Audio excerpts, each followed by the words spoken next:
El plato fuerte.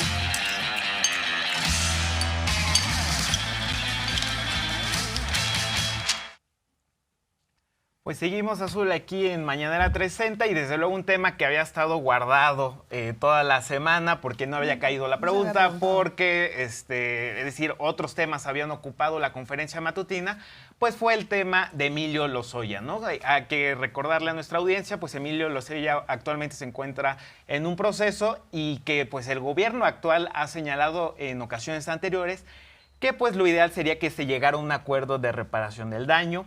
Hay una cifra que se pone $10 millones por parte de Lozoya. El gobierno ha exigido $30 millones, a lo que el abogado, desde luego de Lozoya, no le pareció y pues está en un tono pues como de mafia, ¿no? Como si estuviera negociando como con grupos criminales. Dice, pues no, la verdad no nos interesa, esto es una extorsión del gobierno. Si quiere los 10 millones, mañana mismo, incluso decía el abogado de Lozoya, firmamos el acuerdo. Es decir, como si fuera una negociación con otro grupo criminal o no sé cómo se manejaba esto, o cómo se maneja este despacho de Lozoya, pero pues bueno, el presidente da un mensaje claro justamente sobre este tema. Vamos a escuchar. Considero justa la cantidad de reparación del daño, porque no es una extorsión. Es que si se revisa el daño causado al erario público, fue mucho. Claro, no intervino nada más el señor Lozoya, pero pues él mismo declaró de cómo se manejó la relación con la empresa de Odebrecht, del dinero que aportaron, cómo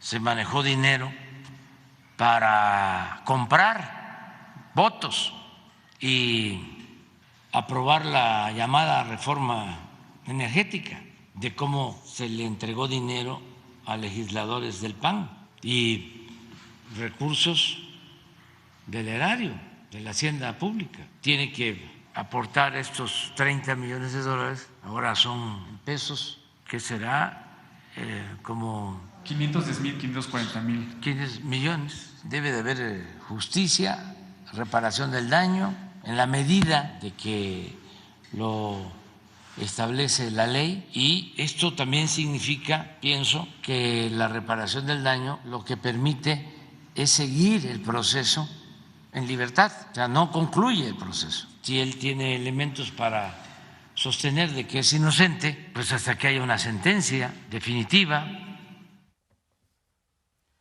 Bueno, ¿y por qué la importancia, dice el presidente, de que sí se haga la reparación del daño y hace pues una recuperación de lo que ha sido este tema de los saqueos, de los desvíos, de las acciones concertadas de corrupción, en donde a veces salió el dinero y no solamente salió y no se reparó, sino además se les devolvió en algunos casos? Y recuerda el caso de Raúl Salinas de Gortari, el hermano del expresidente Carlos Salinas de Gortari. Vamos a ver. Antes era una cosa vergonzosa, saqueaban y no solo no reparaban el daño, sino les devolvían recursos. Tengo en la memoria, o se me viene a la cabeza, el caso de Raúl Salinas, cómo obtuvieron recursos de la partida secreta. Es un asunto muy vergonzoso. Pero bueno, no solo es eso. El gobierno de Estados Unidos creó el Congreso, una comisión, el Senado, y se demostró que hubo una salida de capital que sacó Raúl Salinas $100 millones en aquel entonces. Causó hasta la destitución, renunció el director, el gerente del Banco de Estados Unidos. Es uno de los bancos más importantes. Tuvo que renunciar el gerente por permitir porque utilizaron nombres falsos para sacar el dinero y no cumplir con las normas. ¿Qué sucede después de todo eso? En complicidad con el Poder Judicial, le devuelven todo el dinero a Raúl Salinas. Ojalá y alguien escriba sobre esto.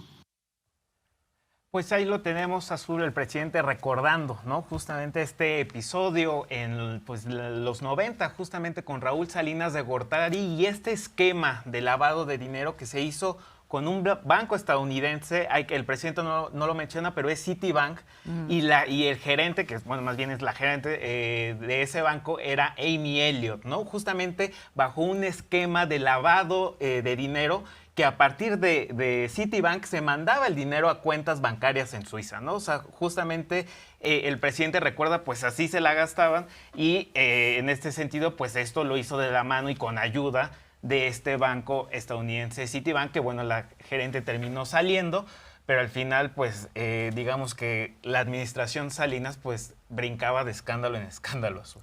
Escándalo en escándalo, y también, o sea, con la ayuda, es todo lo que mencionas, más el Poder Judicial, que también lo plantea hoy el presidente, y creo que vale la pena poner ese acento ahí, porque si vemos la primera plana de la jornada del día de hoy, en donde ayer se avienta la ministra presidenta de la Suprema Corte de Justicia, Norma Piña, todo un discurso de cómo se está viendo amenazado el Poder Judicial, no solamente en México, sino en el mundo, en el sentido de que lo presionan los gobiernos para que emitan resoluciones o se conduzcan de acuerdo a lo que quieren los gobiernos o los ejecutivos de los distintos países, incluido México. Ella está prácticamente diciendo, nos están queriendo poner un pie encima, ¿no? Entre poderes, el poder ejecutivo sobre el poder judicial. Nuevamente lo pone ahí sobre la mesa, lo cual pues llama mucho la atención cuando recordamos eventos como el que hoy recuerda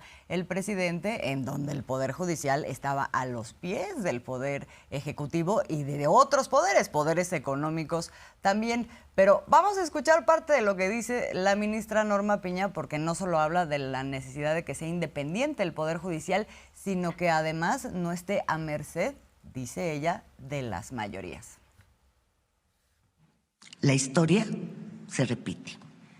Y con ello, la idea de que los tribunales constitucionales se reduzcan a replicar la voluntad de los gobernantes bajo las reglas únicamente de las mayorías. Enfrentamos el riesgo de perder todo lo ganado por la humanidad desde la Segunda Guerra Mundial.